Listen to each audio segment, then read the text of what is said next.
G'day, welcome to The Random. And yes, it's Anzac Day, so a few somber thoughts for those who we lost, and thinking of me grandfathers because they both were servicemen. So yeah, at this time of year we'd all be getting hustled off to do the things we can't do right now. Anyway, what are we talking about? Up here, it's the new, well, it's not new, it's been running for about 8 weeks or more. STC 1000, it's fucking written on it there. So I've got this same setup, RCA running out, and I'll show you inside the fridge in a minute. Basically, this is a fridge, so none of this crap up here taking up space as in a freezer. It's got this nice drain out the back here, and that runs down to like a two plastic, like an overflow, which sits above the compressor, so the heat coming off that evaporates that nicely. So the old bog roll that lives down there, next to the pea samples, it's really dry. This fridge does not condensate really badly at all, and it's shiny. You can see it just sort of tucked away. That's the original gravity sample, to be measured against what the final gravity, which we haven't reached yet. So what I'm going to do is, can't see it, but I'll bring it into fucking shot. Dirty old fucking keg trolley. Now, because I touched that and I'm a germphobe, well, I'm not a germphobe, I'm going to go wash my hands. Right, so that's done. Wash your hands and have a sip of your beer.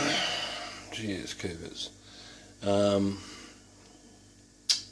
Arms, legs, always fucking do this, lose train of thought.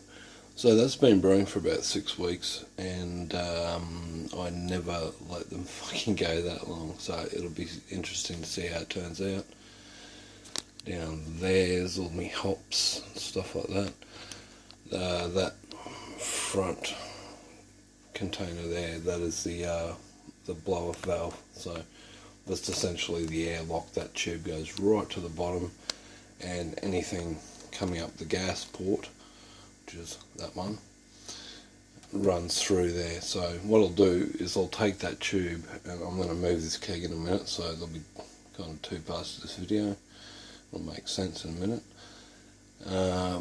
Take that, put it on the gas port, let it blow off any excess pressure, because I've got a bottle sitting in the other fridge full of sanitizer, which I'll show you.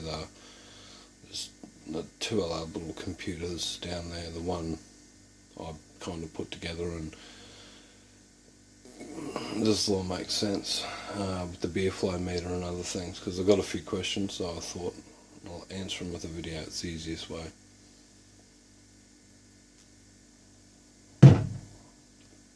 So I'm about to move this keg, and then we'll go down to the other fridge. Yeah, nothing more to see here. But I will say, this one compared to the other one, works a fucking treat. Heaps of space for working around it or inside it, you know. It's probably only 200 mil taller than the other fridge, and yeah, plenty of room. So I'll get this keg moved and get on with it. So yeah, I don't need to show you that keg going in here.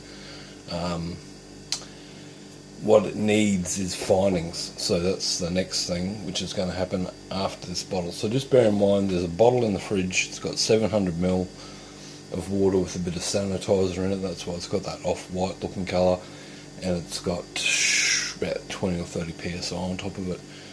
The important fucking part. Otherwise, none of this shit will make sense. You gonna stay there? Right, so the little flow meter turned up, and so did its fittings. 5-volt ground signal or serial line. I've connected that to what's obviously a bit of an old telephone line. But I had an interesting thing happening here, which was it was reading, and then when the compressor kicked off, or turned off, in either this fridge or the one sitting next to it, it would show a faulty reading on the computer. So what we're going to do is show you the front of the fridge on the other side of this shank here, and pour a beer, or not a beer, some of that sanitizer out, look at the computer and see what it does. So this is just for my, it looks dirty in the corner down there, I won't show that. This is for my records, so to speak, and those who are interested. Anyway, we'll keep moving on. And yeah, that belt, it looks like mould on that. That's not mould, it's actually the result of phosphoric acid and being in touch with stainless steel. So, fun time chemistry. Alright, I'll show you the front of the fridge. So here's our tap, which we'll be pouring from. If I scoot this up a bit. Doesn't like that fucking...